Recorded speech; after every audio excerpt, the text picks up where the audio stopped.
bounty. So don't think that it's something illegal. So legally, I have hacked into 8 companies within 4 days. After that, I don't remember how many. So that was my starting stage, and 2 companies gave me job opportunity in my second year BTech itself.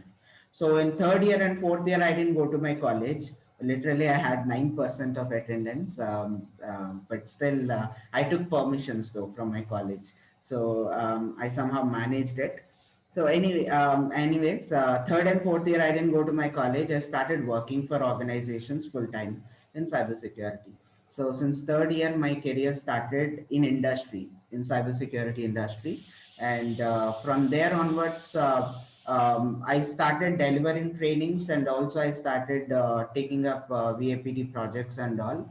And finally, I got to RBI, that is IDRBT. So from there onwards, things has changed a lot. And in 1.5 year or so, there was a drastic turnover in cybersecurity industry. Also, a lot of turnovers has happened.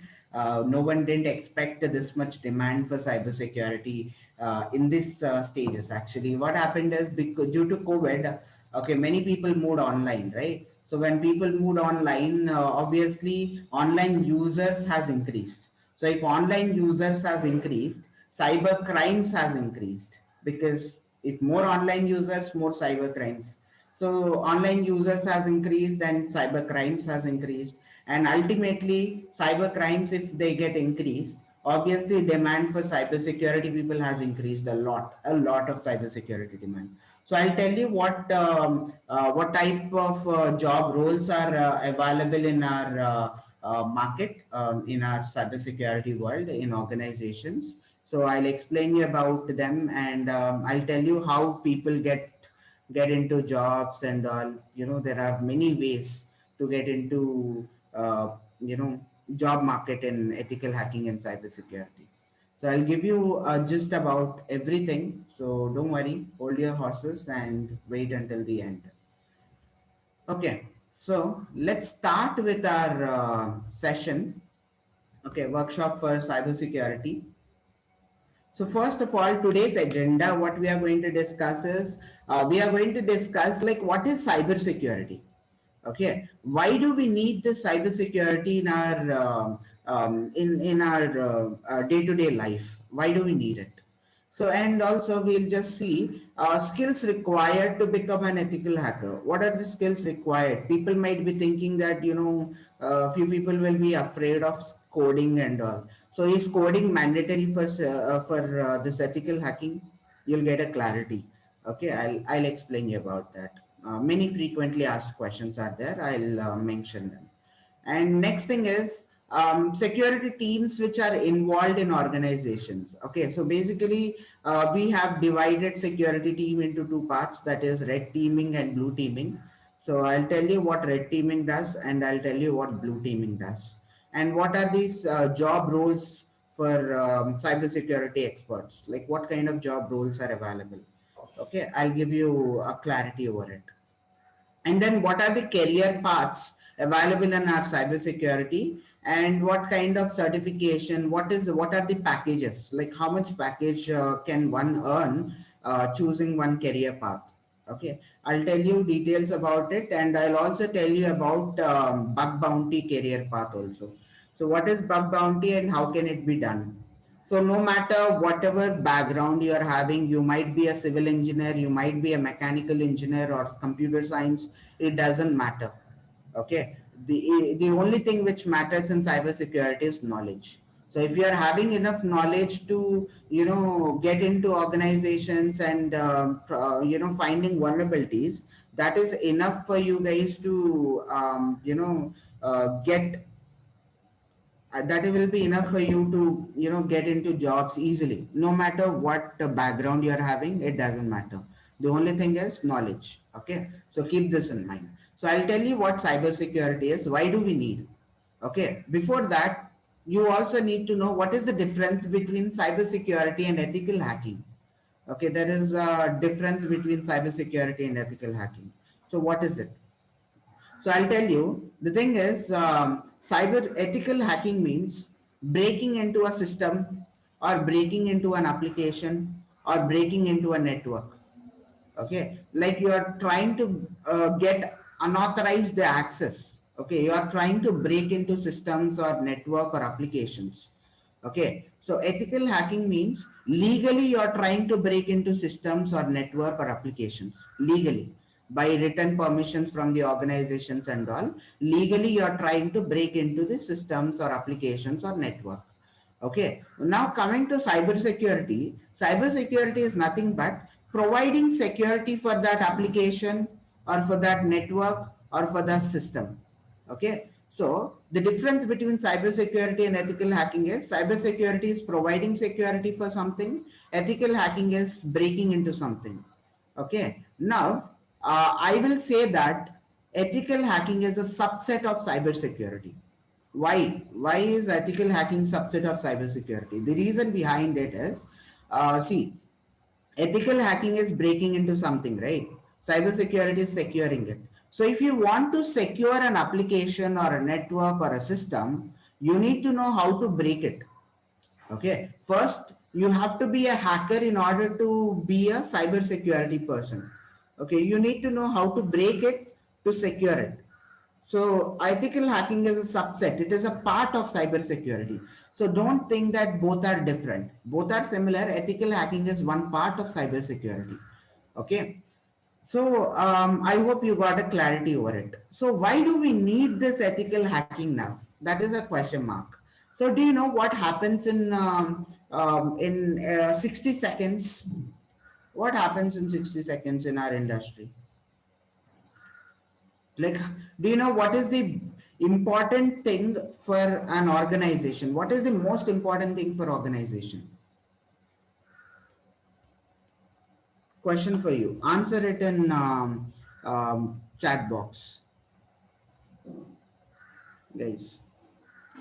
What is the most important thing for organization?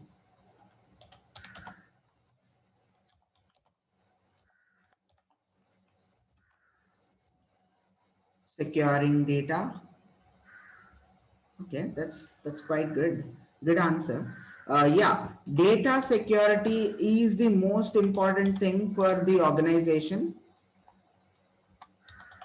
But who is maintaining the security? Who needs to maintain? Who is maintaining this data security? You all know that, like by seeing the answers in chat box, I can understand that people know the importance of securing data, right? Yeah. So, who is securing it? Ethical hackers, cybersecurity experts, and all are involved in securing the data. So, I'll tell you about those people in our next topics. Okay. But before that, we'll discuss about data security. Do you know how much data of yours, okay, how much data of ours is getting traveled per 60 minutes? Not 60 minutes, per 60 seconds. You know, a lot of data. What is, you can just type what is happening in 60 seconds. Okay, on the internet. So I'll show you. 2000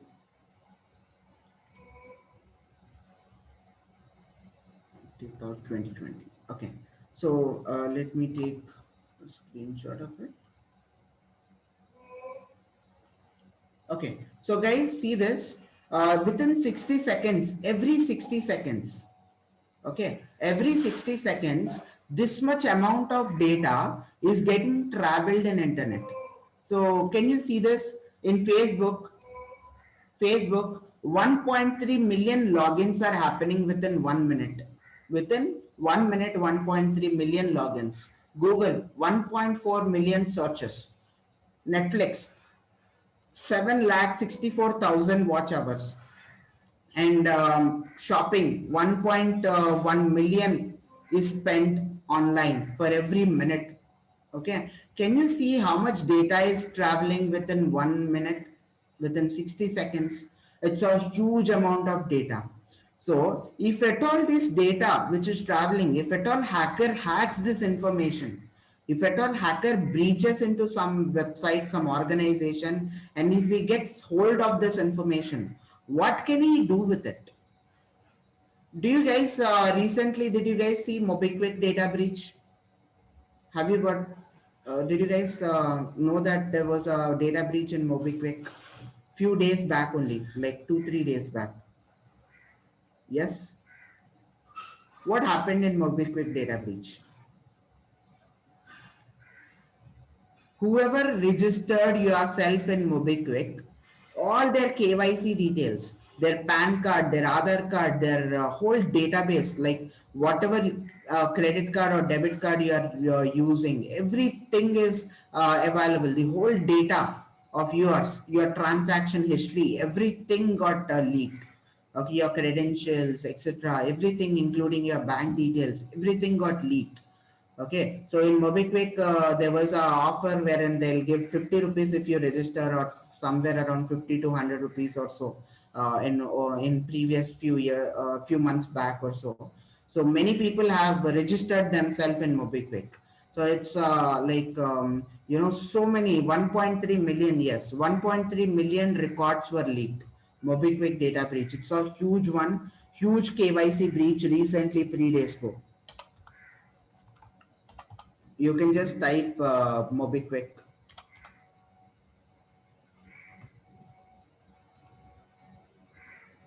So you'll get to see about MobiKwik data breach.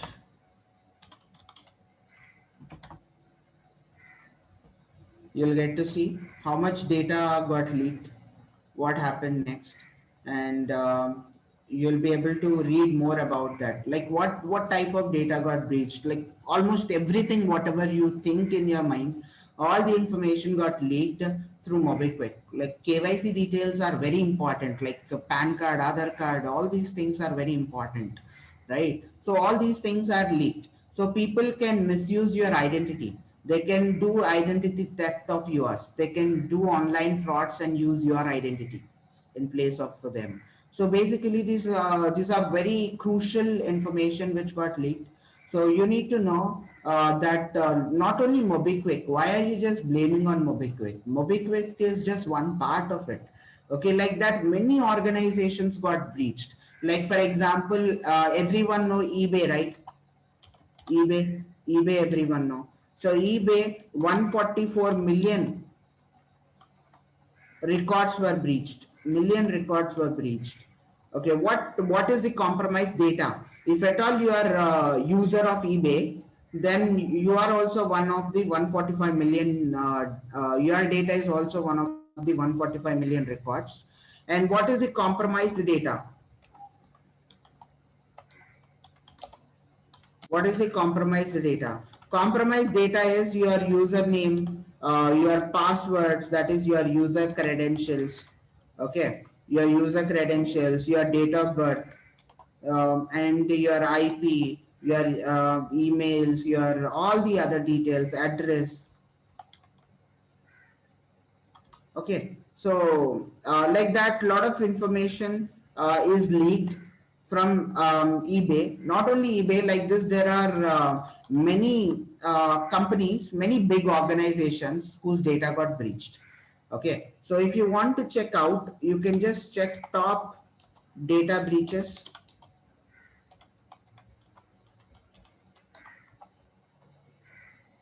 You'll get to know, yeah, biggest database breaches.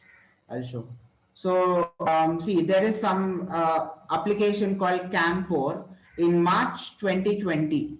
10.88 billion, not million, 10.88 million records were breached.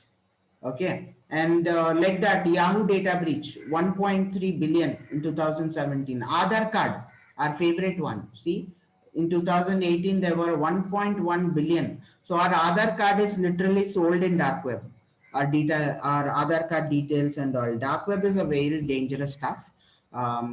We don't have that much time to discuss about dark web though. But to tell you simply, dark web is a place where it occupies 96% of your internet. Okay, whatever you are able to access through Google, okay, or through your Google Chrome or any other browsers using few search engines like Google, Yahoo, DuckDuckGo and all search engines, you will be only able to access 4% of internet. Remaining 96% of internet is dark web, which you people cannot access directly. Okay, you need special search engines, special browsers. Like you might have watched this movie called Abhimanyudu, right? There you might have heard about a browser called Tor browser or Onion browser. Yeah, exactly. Tor browser and all. People use Tor browser to remain anonymous, but directly using Tor browser is not safe. Half knowledge is very dangerous, guys. Half knowledge is very dangerous in cybersecurity and ethical hacking. So people think that if they use Tor browser, they are safe. No, there are few things, few setups you have to do in order to use dark web. So dark web is an illegal place where you find unindexed, non-indexed pages, that is .onion websites. You will not have .com, .in websites or not .edu, .org. There are only websites .onion, which you can't access it through Google Chrome. You can only access it to Tor browser, that too with specialized search engines like Ahemia, Not Evil, and these kind of search engines. But anyways, this Aadhaar card, all these data breaches which has happened, it is sold in dark web. Okay.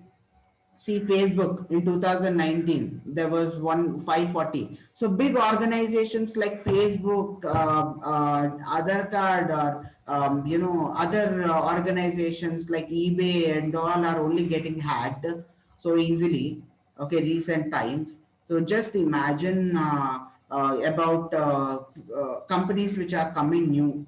See, Dubsmash in 2018, there was 162 million data breach. Adobe, MyFitnessPal, eBay, 2014, 145, not 144, 145 million records were breached. Okay, Canva, like this, see, big organizations got millions of data breaches, right? So many data breaches. So, what do you understand by this? No organization, no application is secure. No one is secure. Okay, till now, no application is 100% secure. Okay, so why? Because the reason is, do you think we have vaccines for all the type of viruses which we have in market? Like for example, before COVID came, like most of the viruses, like let's say smallpox or some typhoid, etc., we are having vaccines, right? Obviously we are having vaccines, like if at all we get affected with some virus like that, we can there is a cure for it, right? But when COVID entered the market, when corona entered the market, did we had any market, at least in initial stages? We didn't had, definitely we didn't had the virus. So whoever got affected with that virus, they got infected, and either they died or their immunity got down, right? Same way, in our cyber world, every day new kinds of viruses will come into market. Okay, so in real world, at least it will take few months or few years for a virus to come into and to affect a whole country or a whole town. But in cyber world, it will not take that much time. Every minute, every second, we have to be alert. Every day, every month, new type of viruses will come into market. So even though Facebook is having vaccine for all the current viruses, we cannot tell that new type of viruses will come into market. So virus is nothing but malware. Okay, some malicious code, some malicious script which has intent to harm the system, okay, or an organization or an application. Okay, so in by the word virus, I mean it's a malware. Okay, so we have this terminology in our ethical hacking, in our cyber world also: virus, worms, trojans, spywares, ransomware, like that. We have different names for malware. Okay, so these are called zero-day attack, guys. There is yeah, it's a malicious program. So basically what happens is, if at all an organization, there are many hackers who create these viruses, who create a new type of attack on applications. Okay, so whoever creates that new type of attack, that new type of attack is called zero-day attack. because it's like COVID. It doesn't have a vaccine. Okay, organizations need time to build vaccines. Same like real world, what doctors are doing, they are taking time, at least 6 months or 1 year it took in order to develop a vaccine for corona, right? So till then, whoever got affected with corona, they're dying or their immunity getting weaker. So same way, even for organization, if at all they get affected with new type of attack which came into market recently, so it will take time for them to recover. It takes time for them to build a patch, and they'll give it to you as a patch in next update. If you update your system, your application, then the bugs will get fixed. Okay, like we are taking vaccine, right? Same way in our cyber world, we give patches. So it's like vaccines for applications. So if those patches are given for that application, even if virus tries to affect that application, it won't be affected because the patch is given. The antidote is given to that application. Are you understanding where I'm comparing it? It's very similar to our real-time examples, guys. All the concepts in our cyber security, it's very similar to our real-time examples. Literally, to tell you, I don't want to compare a cybersecurity people with a doctor. Doctors are way more special, but I'm just telling you there is a similarity between a doctor and a cybersecurity expert. Okay, so listen to this carefully. What is the similarity? Similarity is doctors. What did they do?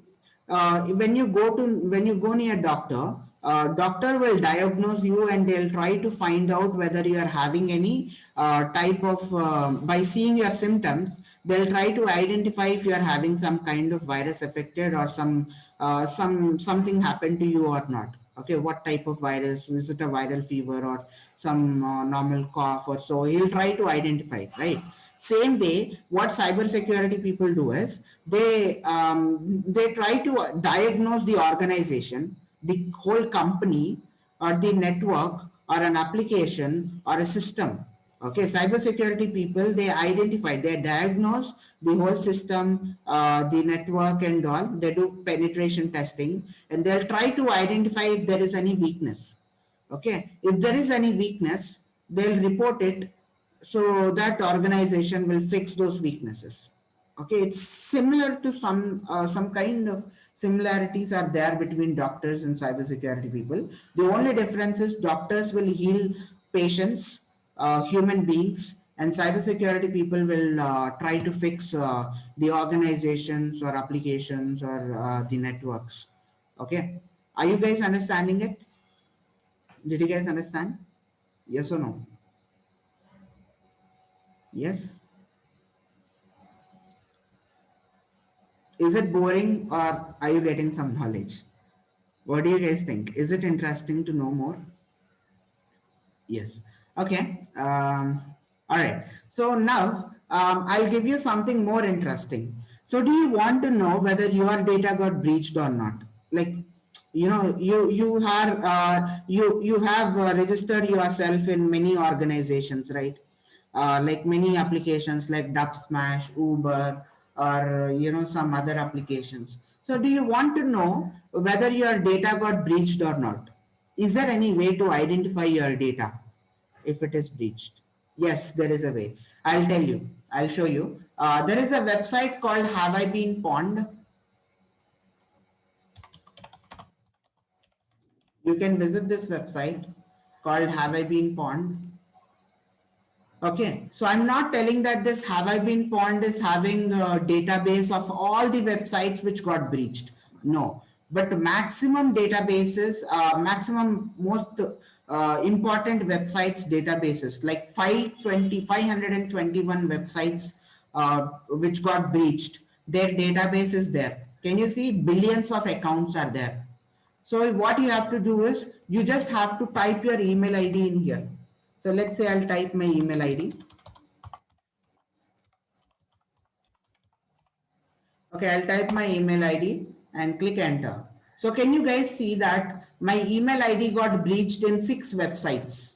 Okay, 6 applications, my email ID got breached. So the best part about this application is it is not only going to show you how many applications and how many applications did your data got breached. It will also show you which application is it and what is the compromised data, and when did it get breached? Is this interesting or not? Is this interesting? It's very good application, guys. So basically, see, 500px is an application. In 2018, my data got breached. Not only mine, 15 million unique addresses were breached in 2018. Okay, what is the compromised data? Compromised data is my date of birth, my email address, my gender, geographical location, names, password, usernames. All these information got leaked, okay, to 500px. And let's say Aptoid is there. So Aptoid in 2020, last year April, okay, my data got breached. Not only mine, 20 million user records were breached, with including mine. And what is the compromised data? Can you see? IP address, names, password, email address, everything. Okay, Canva 2019. See, usernames, passwords, and all. Dubsmash 2018. I'm sure that many people have registered yourself in Dubsmash, maybe. Okay, so 162 million unique addresses were breached. And what is the compromised data? Email address, geographical location, names, password, phone numbers, spoken language, and usernames, etc. Can you see how much data got breached? 2019, MyFitnessPal in 2018. So, what if they use for bad things? Obviously hackers will use it for bad things. Okay, so from our side, what we have to do in order to stay secure? So one thing is for sure, guys, do you agree that whatever email id and password you use for one application, you use that same email id and password for other applications or not? Do you agree? Like every one of us will use same exact username and password for all the other application. It doesn't matter even if other applications are secure, because from one application our username and password is breached, and the same username and password can be used in other applications too, to log in into our account. So what we have to do in order to fix this issue? So to safeguard ourselves, what we have to do? So in order to safeguard ourselves, one thing what we can do is, do you guys know two-factor authentication? Do you guys know two-factor authentications? Yes, yes. Yeah, all right. So, two-factor authentication, if people don't know, I'll tell you, even if you log in inside your account, your mobile number or email ID will be linked. So until and unless you type that OTP, you'll not be able to log in, right? So yeah, in WhatsApp, Facebook, Instagram, Google, like so many applications has bought this concept. Okay, so enable your two-factor authentication in all the applications as possible. Okay, whichever application is allowing you to have two-factor authentication, enable it. Okay, and what about other applications which are not having two-factor authentication? In other application cases, you can only do one thing, guys. Okay, so you have to change your username and password every time, every 1 month. For every 1 month or so, try to change your username and password. Not username, password at least. Try to change your password for every month. Okay, so that will, even if your data got breached, that is old one. So you can't delete. Remember this, guys. Internet is not safe. Once your data got breached, there is no way that you are going to delete it from internet. And few people will, maybe very few people might find that their email ID got not breached by checking it in in this website. So as I told you, this website is having only 500 websites. Okay, 521 websites data breached. Okay, it is having that database only, but there are millions of websites which got data breached. So this is only a small part of that data breach.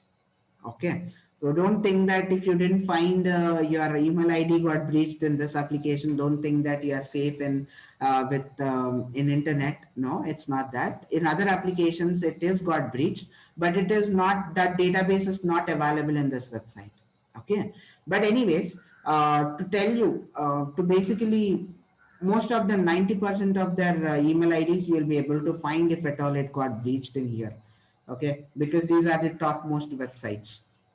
But anyways, the thing is, every month you have to change your password. I know it is difficult, okay, but there is no other choice. If you want something, you have to lose something, right? Like कुछ पाने के लिए कुछ खोना पड़ता है, if you guys understand it.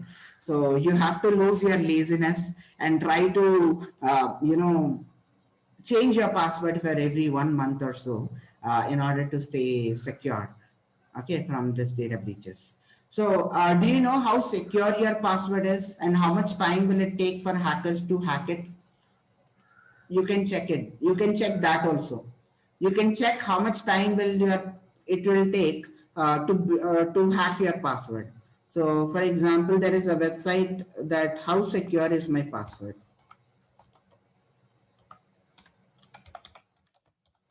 Is my password. So guys, just check this out. What I'll do is, for example, I'm typing something. Let's say I'm typing my name. Okay. So how much time is it going to take?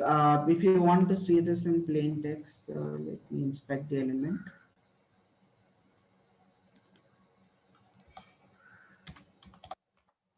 Okay. So I'll type my name. So it is a 1 2 3 4 5 6 7 8 character password. Okay, within 5 seconds it can be breached. If at all hacker don't have any idea about your name, okay, any idea about your information, he can brute force your password within 5 milliseconds, 5 seconds. Okay, let's say I have added, most of you, what you people will do, let's say you are born in 2000 or 2001, okay, or 1999. Let's say you are born in 99. So what many people will do is they'll keep password like this. Okay, if people say that you need a special character and numeric letter, they'll keep password like this. Okay, if your name is Karthik, you'll keep Karthik at the rate 99, right? Something like this, similar to this, right? Am I right or wrong? So first character will be capital letter in your password. 70% of this will work. Okay, am I right or wrong? This is human psychology. So first character they'll keep capital letter. If password it is mandatory to keep capital letter, they'll keep first character capital, and at the end they'll keep a special character and their year of birth or their phone number or their month of birth or date of birth, like that. They'll keep related information of themselves, or they'll keep their initials, or they'll reverse their name and they'll add their phone numbers to the passwords. Am I right or wrong? Like most of you will be using these kind of passwords. Is this true? Yes or no? Yes, right? So 70% of people, it's a human psychology. Like we have seen many data breaches, we have seen many accounts, we have seen many passwords. So most of them, human psychology is they'll keep passwords similar to this. So it is very easy to for a hacker. He don't have to take 400 years to crack it. Okay, but he can just predict your movements and he can build a payload, he can build a password list according to your perspective, and he can hack your password within few minutes. Okay. How can we believe, why can't this website cannot be hacked? Okay, this website is not storing our information. This website is just telling us how many years is it going to hack a password. Let's say, see, if at all it is just normal password, let's say Karthik. Okay, it is going to take 5 seconds because there is no special characters, there is nothing. So hacker can create a list easily and he can do brute force, and within 5 seconds it will get brute forced. Okay, brute forcing is an attack, it's a technique. So hacker will be trying random dictionary attacks. So that if at all your password is not lengthy, okay, and if it is not having special characters or symbols and all, he can easily hack it. So if you add special character, can you see it will take 2 hours. So let's assume that 8 characters only I want to build. So see, if I just use alphabets, it is taking 5 seconds. If I add a special character, same 8 character length, it is going to take 3 minutes. Let's say I'll add a numeric letter, 19 minutes, and if I add a capital letter, 8 hours. But if I extend this, okay, if I extend this, if I increase the character length, let's say I'll add 2 more character. So in total, how many? 1, 2, 3, 4, 5, 6, 7, 8, 9, 10. So 10 character password with a special character and a numeric letter and a capital letter, it is going to take 500 years to crack. If at all hacker don't know anything about you. But again, I told you that hacker can predict your movements. So if at all he gets to know that you are one of the 70% of people who use these kind of passwords, which are related information of yours, he'll do a little information gathering about you, and within half an hour to 15 minutes, he can hack your password. Okay, so that is the whole point, guys. It's like if you want to ask me how to be secure in internet, then there is only one way. Okay, there are two ways actually. To be 100% secure in internet, there are two ways. Can you tell me those two ways? Can anyone just guess? What are the two ways? Do you guys know? Any idea? How to be secure in internet? What are the two ways? Complex password, UPS. Okay, I'll tell you. To be 100% secure, I'm telling you 100%. Okay, if you want to be 100% of secure, yeah, one person told. If you want to be 100% secure in internet, either don't use any device or not, you don't use internet. Okay, there are only two ways: don't use internet or don't use devices. Both are not possible, right? It's not possible. So the only way to protect ourselves is you have to keep this in your mind that you are not safe. But if you are having knowledge about why you are not safe, then you can safeguard yourself up to maximum extent. At least up to 90-95% you can secure yourself, so that your data will not get into the hacker's hand that easily. Okay, so what we people do is, whatever applications we get into market, Indians, we encourage a lot of applications which come from outsiders, right? So do you guys remember Face App?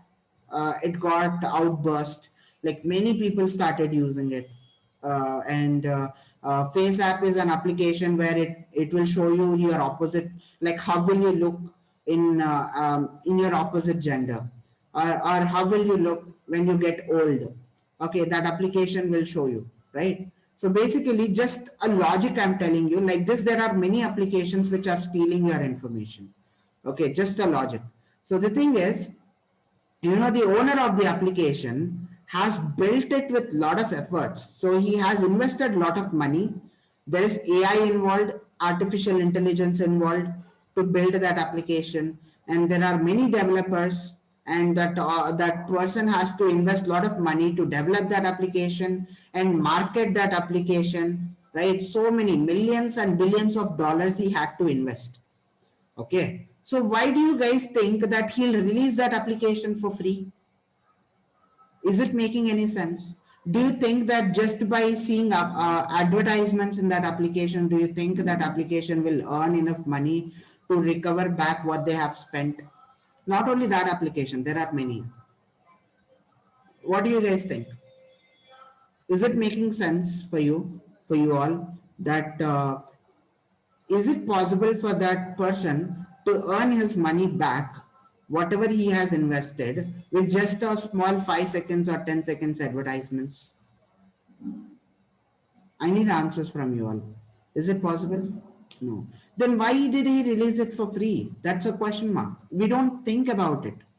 Okay, so when we install that application, we give all the accesses to them: storage access, our face, our camera access, and for PUBG, we give, like PUBG like applications, we give lot of accesses like storage, call, contacts information, everything we give. We ourselves are victim to that organization. We ourselves are victim to ourselves. So biggest threat for humans are humans itself. Okay, we ourselves try to we ourselves get trapped into these traps, and we give our information to the hackers to misuse your information. Okay, do you know what happens? What happened with FaceApp? Within 2 weeks, only from India, there were 2 million face IDs which were taken. 2 million within 2 weeks. We gave 2 million unique face IDs to them. What are face IDs? You know, right? What face IDs are?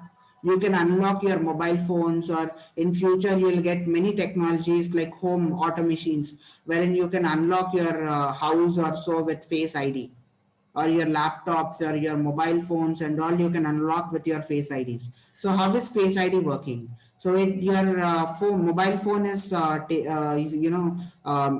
it is converting your image into face ID, and every time you look at your mobile phone when it is unlocking, it will check the ID, and at least if at all your ID is matching with 80% of the ID which is stored in your mobile phone face ID, then it will unlock your phone.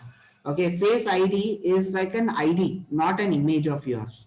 So that ID has been stolen like 20 million. If they sell it in dark web, they'll be getting billions of money, billions of rupees within 1 week, within few days. Okay, within few days they can earn in billions by selling that 2 million face IDs. Did you get an understanding what is happening in backside? It's a whole mafia out there. So it's not safe for people to just give out their information as easy. Okay, don't give your information to all the applications. Don't um, see the money which they get, it will not be enough for them. Okay, so they'll definitely get for downloads, or they'll get for advertisements and all, but that will not be enough for them to survive, or that will not be enough for them to achieve their goals. Okay, basically if you are the owner and you are having malicious intent, okay, and what you do is, if you just stick with advertisements and the money which you get from in-app purchases and all, let's say you get 2 million rupees. Okay, but if you sell the same data in dark web, you will get billions of rupees. So which one will you choose? Will you choose billion rupees? Tell me frankly, guys. You guys tell me frankly that if someone is offering you 1 billion rupees or $1 billion, and if you stick with ethical, if you stick with ethics, okay, and if you stick with ethics, you will get money like $2 million, let's say.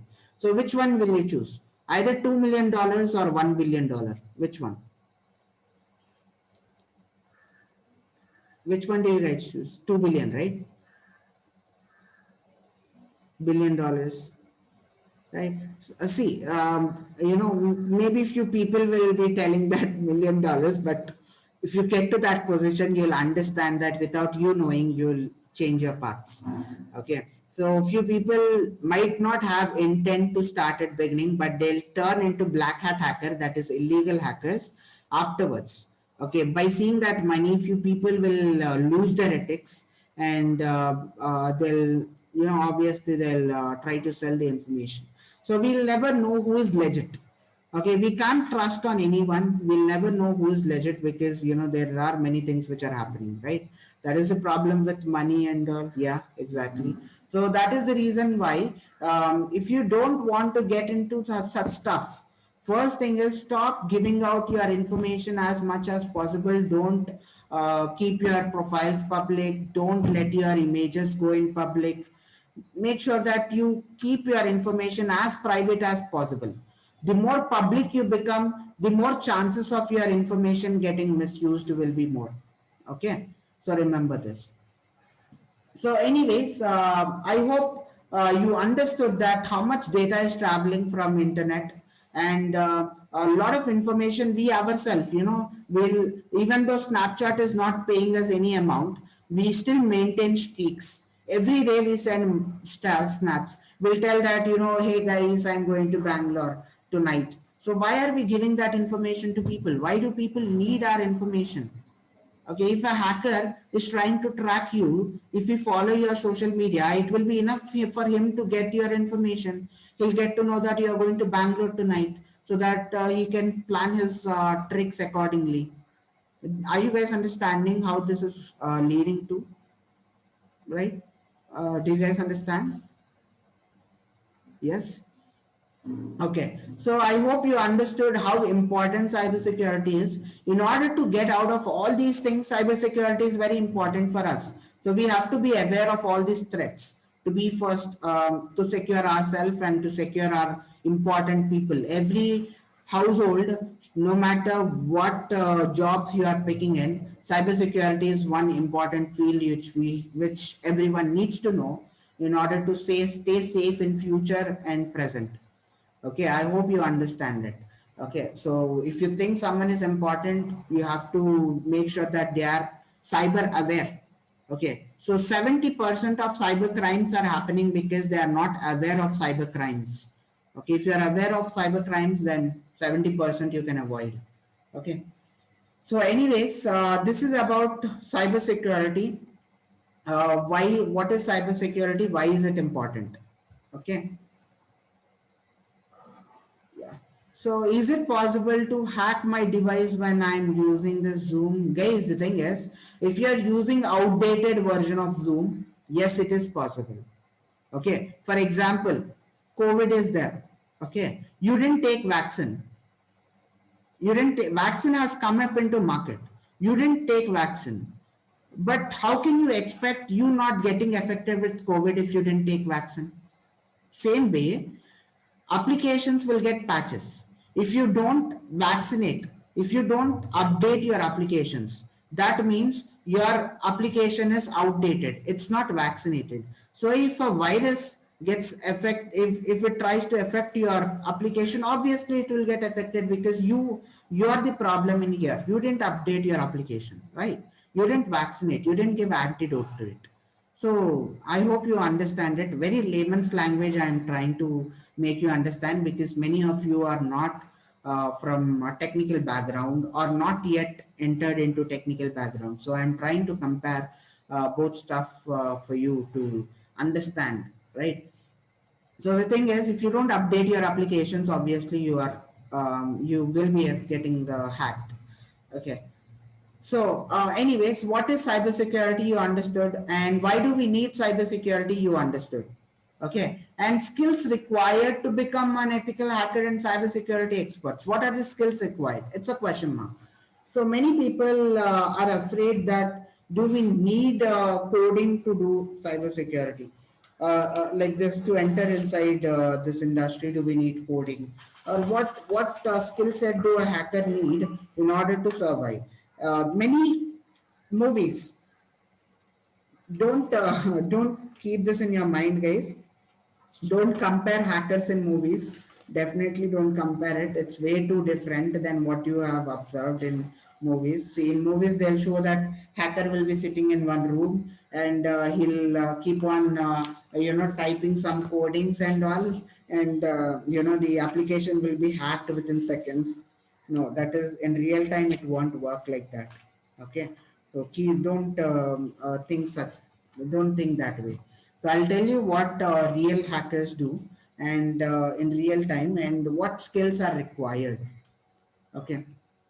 So in hackers, again, there are two sets, guys.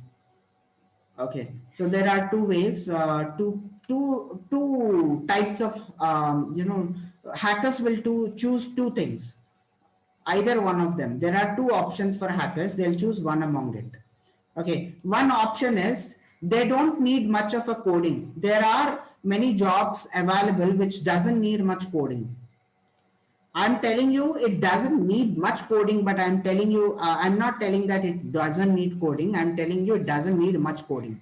Okay, there is one part of hackers um, jobs which doesn't need much coding.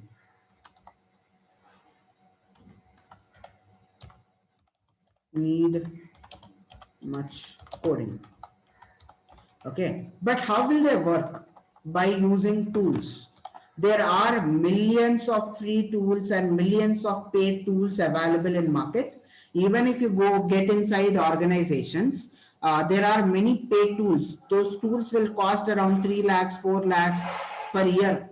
Okay, so organizations will bear it. But also there are many millions of free tools which are equally competitive with paid tools. And there are many hackers who totally rely on tools.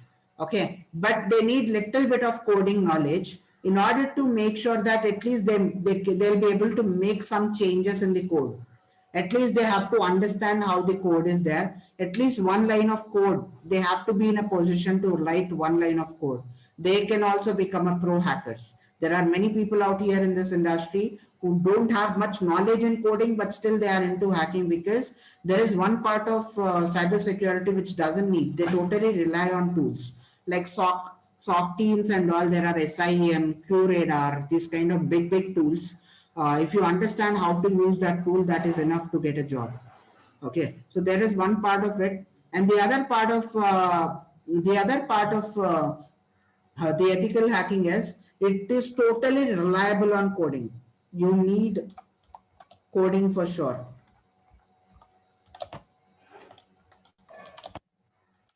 Coding for sure. Okay. So what is like what is this? So basically, these people, these hackers, develop tools. Okay, they are called exploit developers. Exploit developers. Okay, so exploit developers develop tools, and these people mostly they create new type of viruses, zero day attacks. They are pro advanced levels. They can get inside. So if you are one who are good in at least one coding language, so if you want to know which coding to start, I'll tell you. I will suggest you go for Python first. Python, and then after Python, in initial stages you don't need coding, but if you want to get inside advanced levels, after you having 5 years or 3 years of experience in this industry, and you want to get into advanced level, create new type of zero day attacks and all. Okay, so you'll get paid a lot. Okay, in bug bounties if you create zero day attacks. So it's not some 1,000 rupees or lakhs, so it can be like more than 70 lakhs also. Okay, for one bug. So there are many chances, like if at all you get into that levels. So Pythons, you can start with Python. Bash is a good bash scripting. And then Perl, Ruby. And another important thing is you can go for web technologies. Okay, web technologies like JavaScript and all. Okay, so the thing is, obviously, it's not that any human being can be pro in all technologies. It's not possible. So as a hacker, if you want to go into another levels, like into after like right now, there are not much people, like, to tell you frankly, professional cyber security professionals, out of 100 people, there are only 5 people who are good in coding. Okay, other people are totally reliable on tools and all, but still they'll earn in lakhs of rupees. They'll earn in 6 digits per month. Okay, but that doesn't mean that. I'm telling you, there are many opportunities, many chances, many areas, but you have to choose which one you are good in. Okay, so web technologies, you can get inside HTML, CSS, JavaScript and all. Okay, but you can start with Python, get pro in Python, and remaining languages, if you just know a bit of it, that will be enough. Okay, so and another thing what hackers need is they need analytical skills.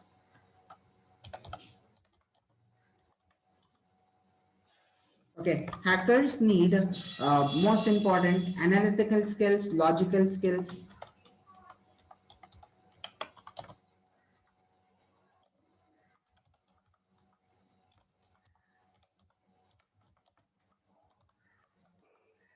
and self dependency is very important. Self-dependency means many people will be coming up and they'll be like, I didn't get this, I got this error, I got that, before even they're trying to solve that error, to solve that issue, they'll come for a solution. So even though they get solution from the faculty or from the trainer or from their fellows, friends and all, they'll get solution. Okay. If they get solution, it's a temporary knowledge for them. But if they try to solve their own problem by trying in different methods, that is which gives them self-dependency and permanent knowledge. Okay. So that is what is required for a hacker. And analytical skills and logical skills are very important. See, in hacking, it's very challenging role. To tell you frankly, it's like a game, challenging game. It's like, for example, my job is there. So I develop attacks and I hack on banks. So bankers will try to defend. So I am playing with bankers. Bankers are my opponents. So my job, my aim is to bypass their security, their firewalls, and I have to breach their security systems. Okay, their job is to identify that I'm breaching them, and they have to make sure that my attack will not work. So can you understand? It's like, if you love your field, if you love what you're doing, it's like a game for you, but a very challenging one. Okay, and you can spend a lot of time if you think this in this way. If you play that, I never played PUBG. I simply sat and I tried to perform my improve my skill set and all. In cybersecurity, every day you have to improve your skills. You have to be updated with new types of attacks which are coming into market. There are many blogs like Hackers News, GB Hackers and all, which gives you exact information at short point of time. Okay, so you can know what type of attack which came recently, and you can also update yourself, update your applications accordingly. Okay, to stay secure. So, anyways, logical skills and analytical skills are very important, because see, there is no particular way to hack an application. Even though you learn one method, you have to be in a position to make sure that if a point comes, if a method didn't work, you have to improvise that method, and you have to you have to change that methods. You have to come up with a new type of technique. It should be related to that method itself, but new type, so that you can breach inside. You have to analyze, why are they blocking, why is your attack not working, and accordingly you have to improvise your attack. So that is why you need analytical skills and logical skills in this field. Okay, very important. Sir, how much do you earn per month? Do you guys really want to know about it?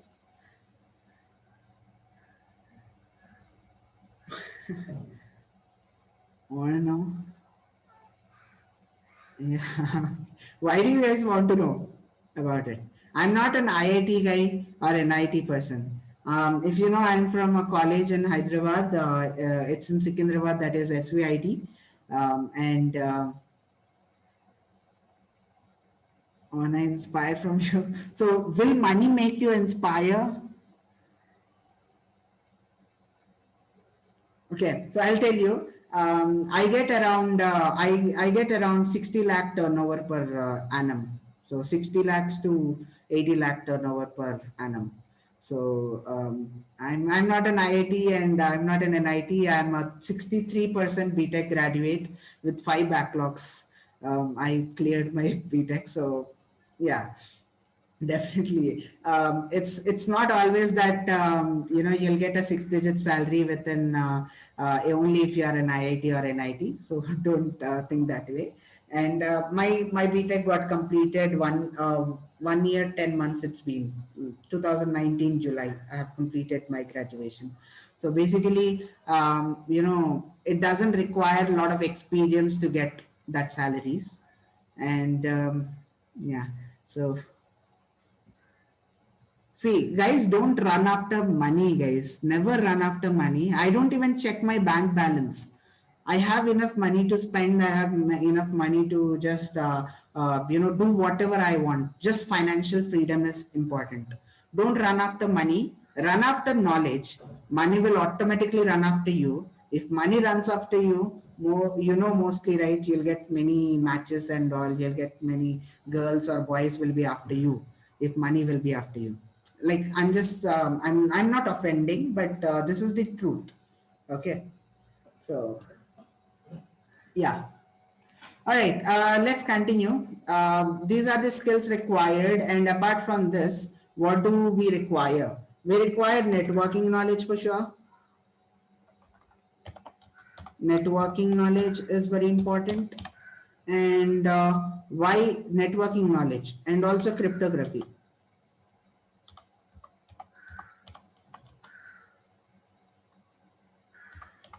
So cryptography is yeah. So cryptography is important because the art of secret communication is cryptography. Okay. So you have to make sure that you have a good understanding of cryptography, because you have to build payloads, you have to do attacks in such a way that the victim should not realize that you have done an attack. Their system should not realize. If you want their system to not realize it, you have to know cryptography. Encryption, encoding, and all are important. And networking is very important because that is the whole heart of cybersecurity and ethical hacking. Because see, if you want to hack or secure network, you need to know what is a network. Is it a logic, right? A simple logic. If you want to hack or secure something, you need to know what that something is. Otherwise, you can't hack it. Simple. Right. So networking is very important because if you know networking, you'll know how the data is traveling. If you know how the data is traveling, you'll get an understanding over the backend process which is happening.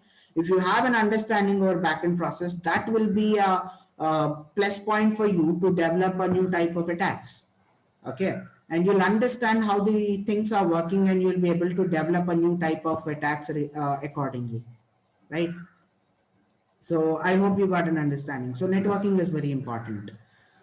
Now, these are the things which are very necessity for a hacker. It's a very necessary things for a hacker. So I hope you understand that these are the skill set required. So coding, if you know up to some extent, if you understand coding and you are able to write one line of code, that will be also enough to get into pro levels. Okay, and if you know coding, that is well and good. In future you will be able to do wonders in hacking. So there are many people who are earning. You are just thinking about me earning some 60 to 80 lakh or some turnover per year, but you know, there are many people who are getting in month in cybersecurity that much amount.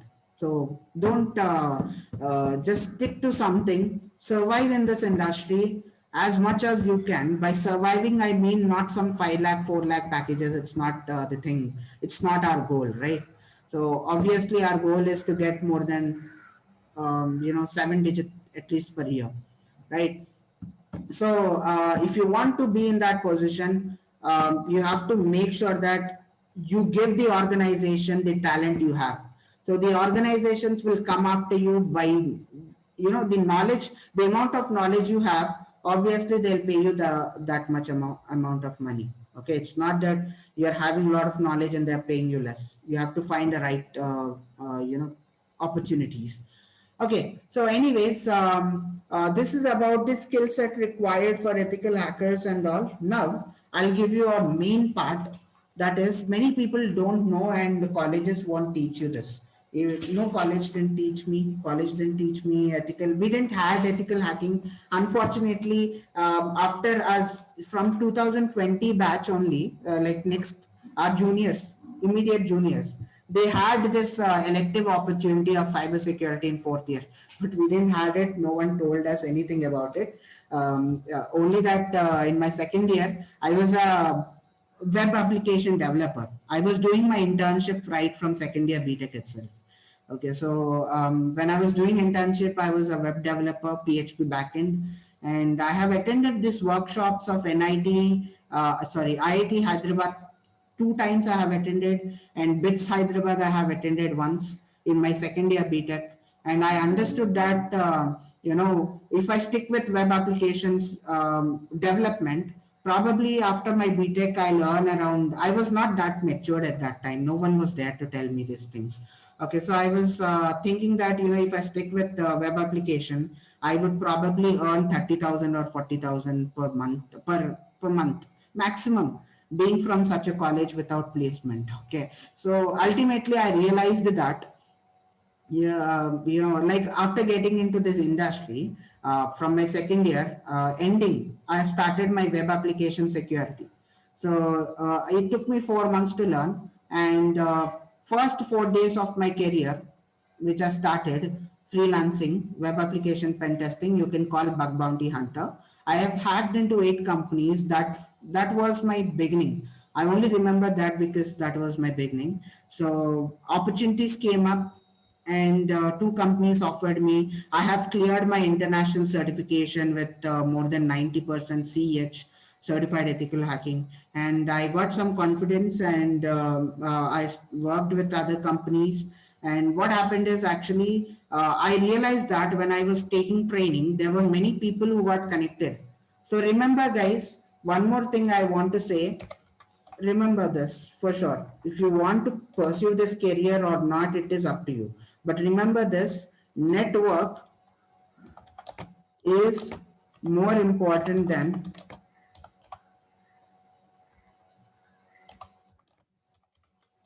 net worth. Okay, network is more important than net worth. Guys, remember this. It helped me a lot because I have gathered network is not some computer networks. No, it's like human network. So build connection with people and learn from them. So I have learned that money is not important. You have to run after knowledge from few people, friends of mine, trainers of mine in olden days, and they are still connected with me. And I have huge network of people in cybersecurity, and that, your net worth might be today, you might have some so much amount of money net worth, but tomorrow you might lose it. But network is the one which stays constant and will increase every day if you improve. So if network is there, net worth can improve. It will get improved automatically without any second thoughts. Okay, you don't have to even care. You'll get opportunities just like that if network is there. So first beginning of my career, if you just think 1.5 year back, 1 year 9 months back, I was getting around 5,000. I was working for a company for 5,000 rupees, even though I had opportunities for more than 60,000. I worked for a company for 5,000. Why? Because I was trying to gain knowledge. So why? What is a need of it? As I told you, knowledge is the most crucial thing at your beginning stages. Don't think that, this company is offering me 6 lakhs and this company is offering me 3 lakhs. I have to go to 6 lakh company, even though the job opportunity is not related to what my interest is. Don't do such things. Go into the company which you feel that you are going to learn a lot. So the that one helped me a lot. And right now my half day income is more than my 1 month income is in, 1 year 10 months back. Whatever I earned in 1 month, now I get it in half day or less than that.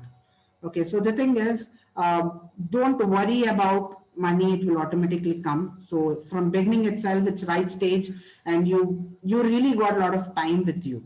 4 years of BTech studies, you just study it for clearing the exam. Okay, but main thing is focus on your career. What after BTech? What should I do?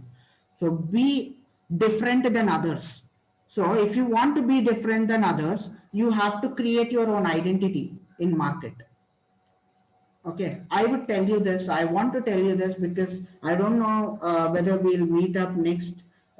Maybe it's a small world. We might meet if at all you are in cyber world. Definitely you'll meet me.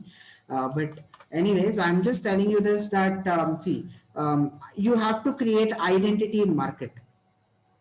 Okay. So how to create this identity? How to create this identity in market? So be different than others. So how to be different? You can ask me, I'll reply. So do you want to know how to be different than others? In chat box, let me know. Yes, I'll tell you. Everything will make logic sense. So, the only tip I follow and my people who I worked with, they also my close people. So that is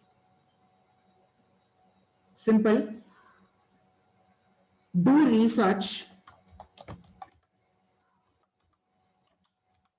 instead of search.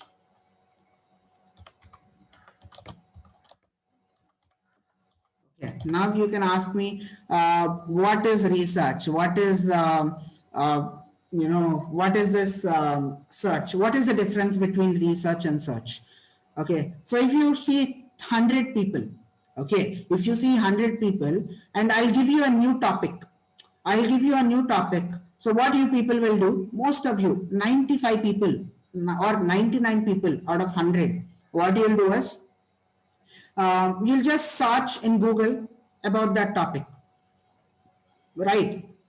So for example, if you don't know internet, so you'll go to Google and you'll search what is internet. That is what 95 to 99 people out of 100 will do. But if you want to be different, you have to do research. What is research? So if I give you a topic, you have to do what, where, when, and how. Remember this crucial things: what, where, when, and how. So many people will just search what is it. But if you search what, where, when, and how about that topic, what is internet, where did it start from, when did it start from, how did it came into picture. If you get to know in-depth research about it, history of it, of any topic, not only cybersecurity, anywhere you go, if you do research from scratch, that will make you different and opportunities will come after you. You don't have to apply for anything. Okay. So in my, by the end of my 4.2, I had 16 job opportunities within my hand. Once I thought that I wouldn't even have, my, everyone in my circle thought that it's a very great deal if you get some job, at least an internship. But you just have to prove when time comes to many people. So you have to do research instead of search. This is what changed my entire thought process. Okay. So stick with it. You can do many things, not only in cybersecurity, in any field you want. Okay. So research is the key point. Yeah. All right. Now let's talk about the main part now. Okay. The main part is, what are the career opportunities available, which we are talking about? Yeah. So what are the security teams involved in organization? So many people don't have idea that there are job opportunities available in cybersecurity. Actually, there are many job opportunities available in cybersecurity. I'll tell you what kind of job opportunities are those, what job roles are those. In an organization, okay, we can divide teams. There are two teams, security teams, two security teams. Okay, so what are these teams? So let's say, let's say technical team, tech team, and non-technical team. There are two teams involved for security. One is technical team and non-technical team. Just for security, I'm talking about big MNCs. Okay, technical and non-technical team. So who are involved in technical team and who are involved in non-technical? I'll explain you. Okay. So when it comes to technical team, okay, so we have red team and blue team. Okay, so let's say let's talk about a technical team, that is red team, or let's start with blue team. Okay, blue team, they are defenders.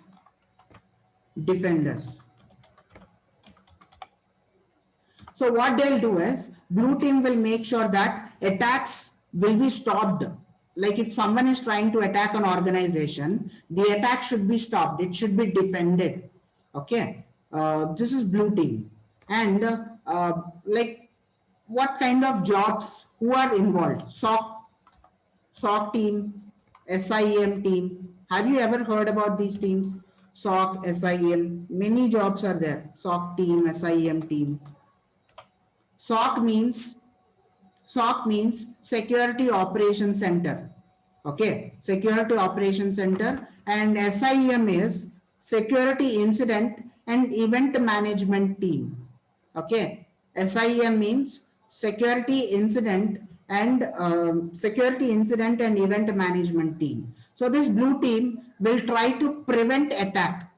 They'll try to avoid attack. They'll try to make sure that the attack will not happen on the organization. Okay, so what will they do? Their job is to monitor logs.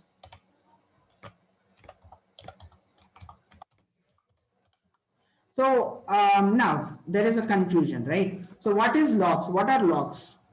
Any idea what logs are? Any idea? No? Okay. Simple. So simple thing is, let's assume that you are entering inside a company. Okay. So there is a biometric thing. So when you enter inside the company, you have to give your fingerprint, and they'll identify that. Okay, like there is an ID card. You'll just scan that ID card and you'll enter inside. Gates will open and you'll enter. So basically, the thing is, when you're entering, they'll note down that you are entering. Same way, when you're sending any request to any website like Facebook, Instagram, any website it is, okay, any website or system, even if I send any request to your system, okay, so what will your system do is, your system will have logs, system logs, website will have website logs, like that. There are logs involved, so which will store in and out information, that is traffic. Okay, we call it traffic, incoming and outgoing traffic. So whatever request you give, so it will store in logs. Like what will it store? What information of yours will store? Your IP address, your timestamp, at what time did you enter into the organization?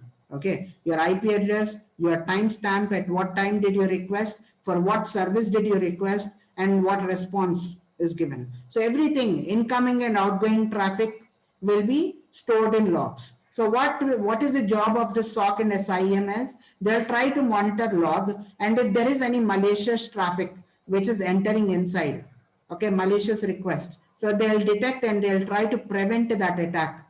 Okay, they'll block that malicious traffic and safeguard the organization. Did you understand this?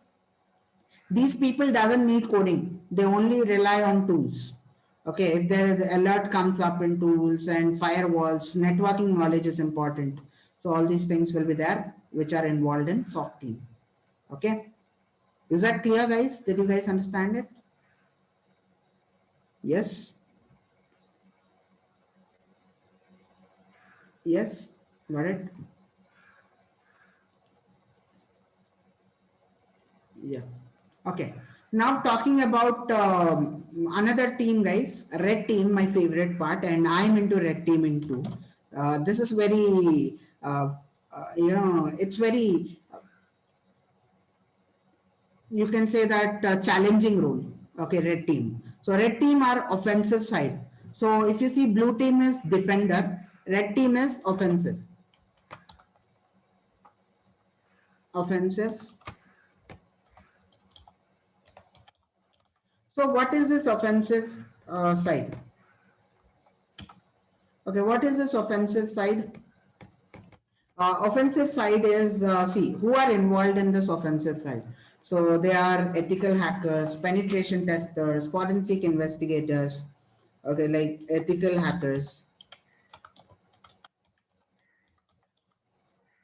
penetration testers, pen testers, forensic experts.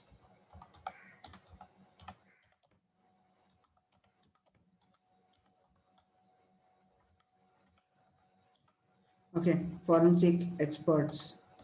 So there are many people involved. I'm just giving you a gist so that you'll just understand. So there are many other people. There are, see, usually in an organization, there will be CISOs, chief information security officers, security officers, product security people. They'll have a lot of responsibilities, and a lot of packages will also be paid for them. And there are security analysts, there are SOC team people, there are penetration testers, so many job roles. Are you understanding how many job roles are there? It's like a huge amount of roles. And let's say I'm just giving you few roles for you to understand the difference between blue team and red team. So in red team, offensive side, ethical hackers, pen testers, forensic experts and all. So what is the responsibility of this ethical hackers and all? Penetration testers, forensic experts, what are their responsibility? So what is the responsibility? See, blue team, what do they do? If an incident, they'll make sure that attack should not happen. Red team, what they'll do is they'll either attack, or if at all any attack happens, they'll try to identify what kind of attack is it and how damaging is that attack to the organization. Okay, they'll grade it to high, medium, low level ranges. Okay, so depending on how critical the attack is, they'll just give the grading for it. So what they'll do is they'll see what is that incident, and they'll gather information about it. They'll do analysis on that attack which happened, that incident which happened. Okay, and they'll try to find solutions for that incident. They'll try to give up a patch for it. Are you guys understanding what is the job of red teamers? Did you guys understand? So ethical hackers and penetration testers, they'll try to find out loopholes. Okay, they'll try to attack an organization or application or a network and find loopholes and report it to organization, so that they'll fix, organizations will improve their security by fixing it. Whereas forensic experts, they are malware analysis. So if any virus, if any malware affects an organization, forensic expert, they do malware analysis. They'll do reverse engineering. Okay, they'll try to identify where did this attack happen. Are you understanding how challenging this job will be if you imagine? So if some incident happened and you are a forensic expert, you are trying to find out all sorts of possibilities, where the attack is coming from, who is attacking, which IP address, and try to reverse engineering and try to see what is that attack, and try to analyze the attack, how dangerous is it. It's very challenging and very interesting job roles. Okay, offensive side. And when I talk about pen testers, if you work for an organization, it is web application pen testers. If you are a web application, if you are trying to find out if you are expert in web applications security, then you are web application pen tester. Okay, but if you are doing freelancing, you are called as bug hunter. Okay, bug bounty hunter, a bug hunter. There are many names. Okay, so I'll tell you what is bug hunter, what is bug bounty. I'll explain you. Okay, so that is an amazing opportunity. You don't have to work under anyone. In this 4 years of your BTech, you can do this bug bounty. That is what my career started. So I have many things changed for me. Bug bounty is not only for earning bugs or earning money from vulnerabilities we find. It's also building up our resume in such a way that people will not have dared to reject our resume by seeing the weightage of it. Okay, so by seeing the resume, if they see that, okay, 30 or 100 companies has acknowledged you, literally my students, within 6 months, they got more than 500. That is advanced level people. So they got more than 500 acknowledgements from company, including Indian government. Okay, and Harvard universities and all. So their resume got such a weightage that if they apply for any organization, first of all, they don't have to apply. Organizations itself, they'll give an opportunity. But if at all they have a plan to apply for big organizations, if a recruiter see the resume, they'll not have enough dare to reject that resume, because that is having that weightage. Okay, no certifications, nothing is needed much if you're having knowledge, but certifications are also gateway for industry. To get inside interviews and all, certifications are good. But apart from certifications, if you get acknowledgements from companies, I'll explain you what acknowledgements those are. Okay. But first, let me tell you what non-technical people are involved. So in non-technical side of security, HR, human resource officers, and public relation officers,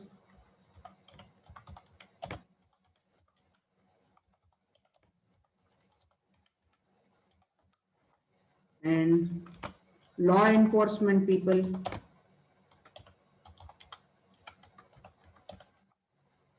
and CISOs.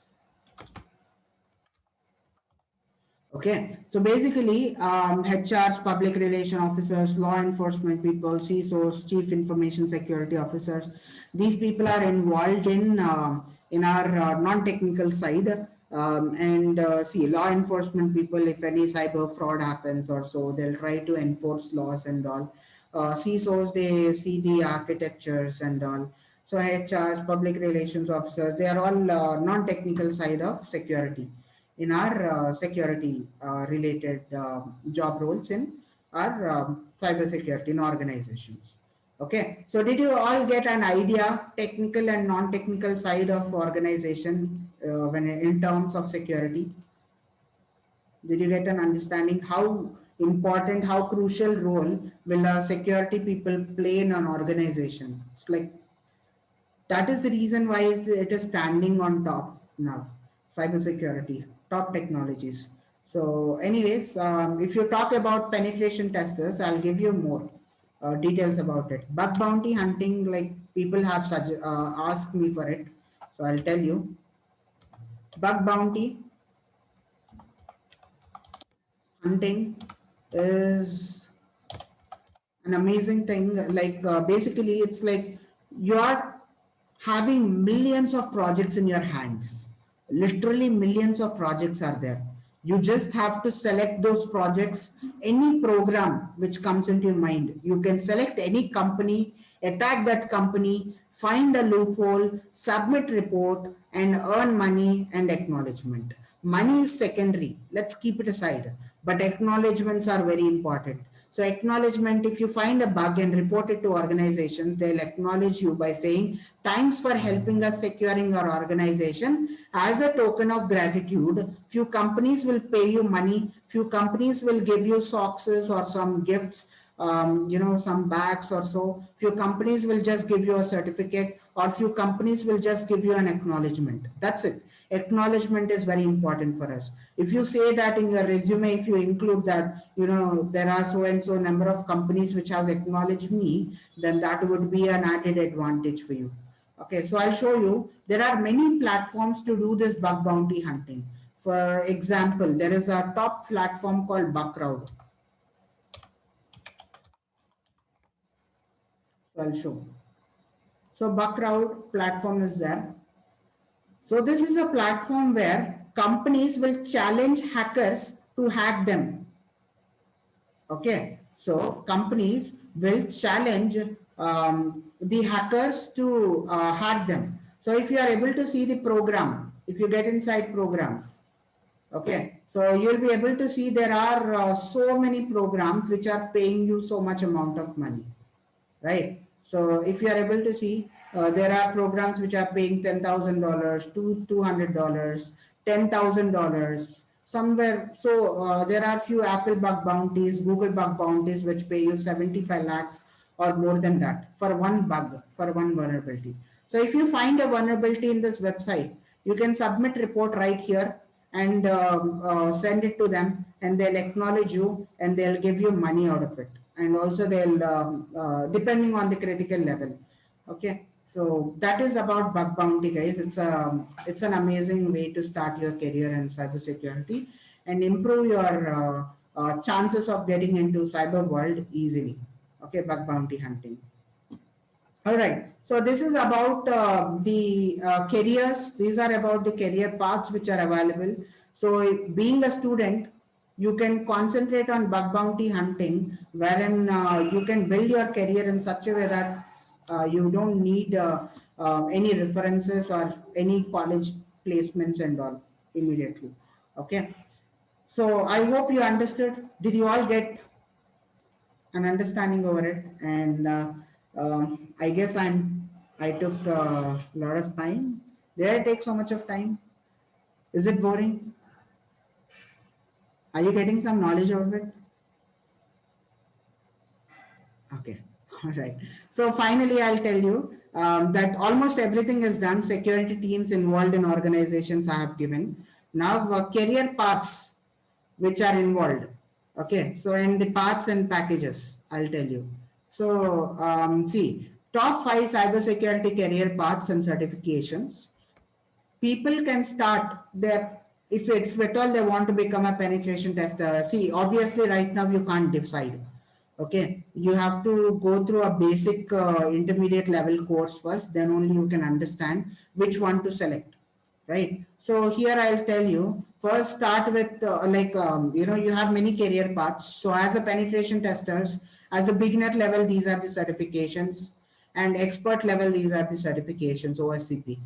Okay, when it comes to digital forensic analyst, I'll just share you the slides. You can just go through it. Self-explanatory, this all. I don't have to explain it much, right? So digital forensic analyst. You can see average packages $74,000 per year. Okay, $85,000 per year per penetration testers and ethical hackers. For forensic analyst, 74,000. For malware analyst, 92,000. Okay, dollars I'm talking, not Indian currency. And chief information security officers, it is $164,000. It's a huge amount of pay, highest pay. Expert level, can you see this side, CISSP? This is the God certification for everyone. For writing the certification itself, you need 5 years of experience in information security. Then only you can attempt this exam. To attempt this exam, it costs 5.5 lakhs or so. Okay, it's a dream certification for every certified ethical hacker, and the minimum pay they get if they are CISSP certified. If don't think that it is costing 5.5 lakhs, it is totally worth it. If at all they get CISSP certified, the minimum pays they are going to get is 80 lakhs in India. 80 lakhs to 3 crores also they get. Okay, so depending on how big company they are working for. So amazing certification. They are you can keep the end goal CISSP after 5 years of your experience in industry. And then security architect role, you can see expert levels. So yeah. All right. So basically, these are the things which are required for you to know. And a few people are asking how to contact. I can't share my number or so, but I can share. You can connect through me to Instagram also. You can just type my name in Google. You'll get my LinkedIn profile. Your number. Yeah. All right. Yeah, guys. All right. So you can just connect through my social media, and you can definitely contact me through there. So you can just type.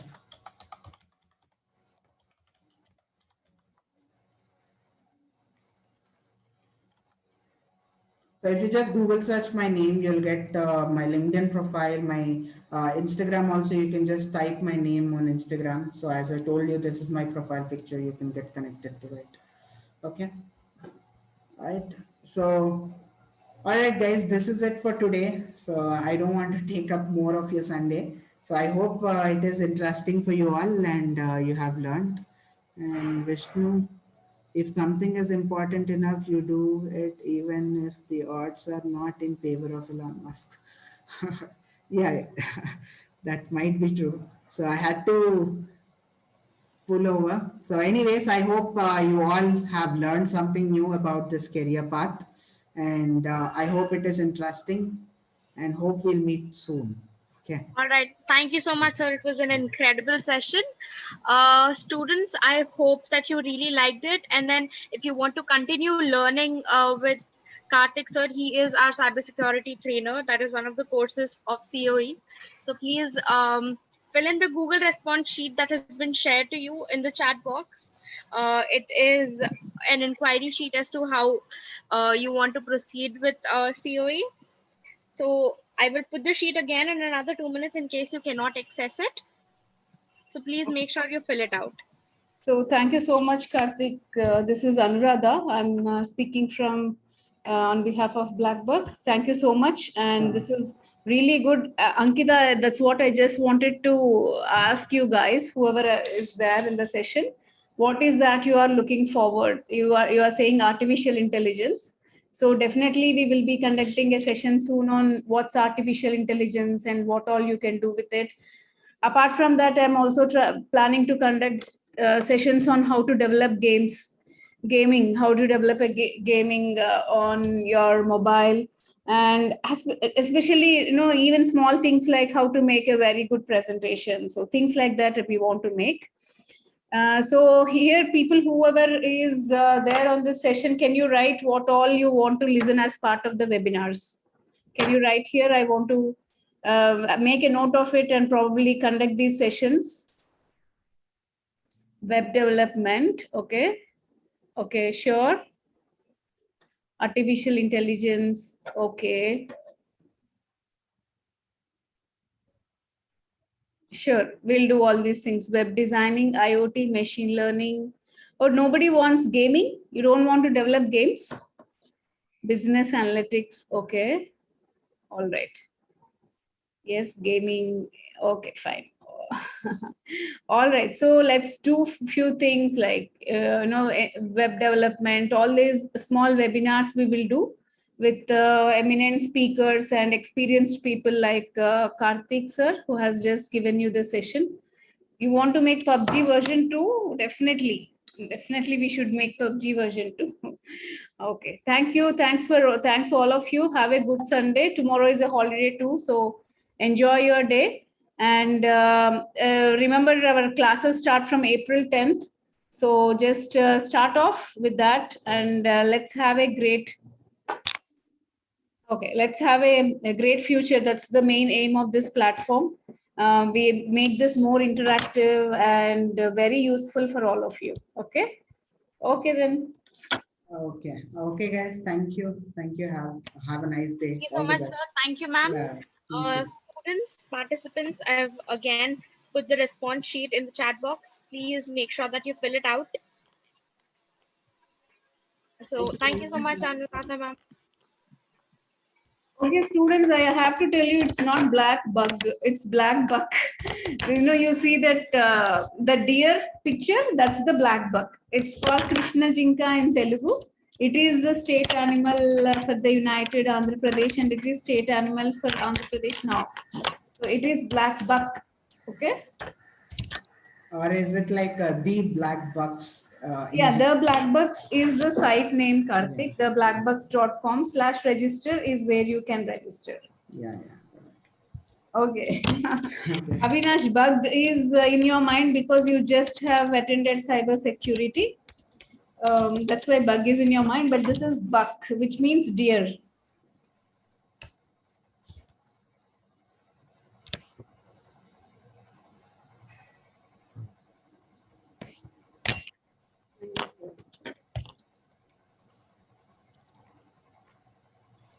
The recorded session will be uploaded on YouTube as a webinar from Karthik sir.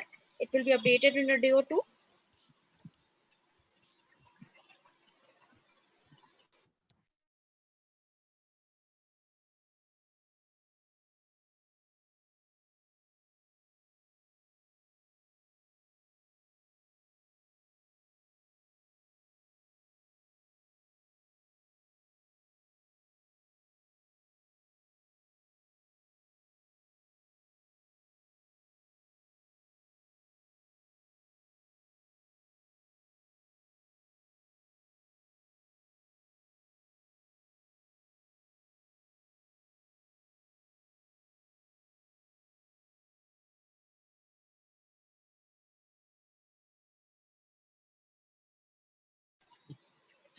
The revised link is sent by ma'am again.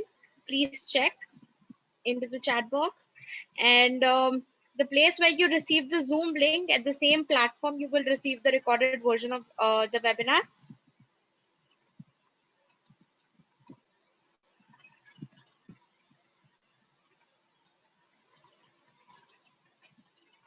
The revised link for Center of Excellence has been posted again in the chat box. Please, participants are requested to check it.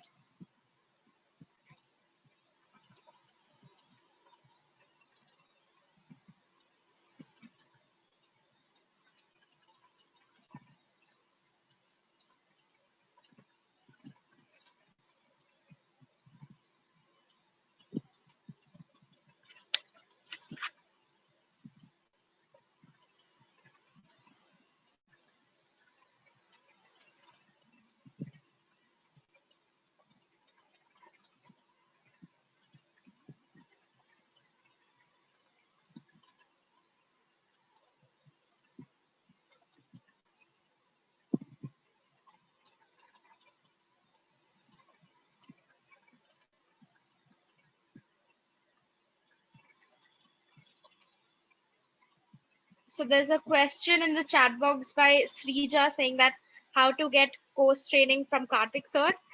If you register yourself as in the COE Gateway payment that has been sent by ma'am, you will have access to a year-long subscription of Center of Excellence, and Karthik level one cybersecurity, level 2 will be taught, and Karthik sir is the faculty in fact.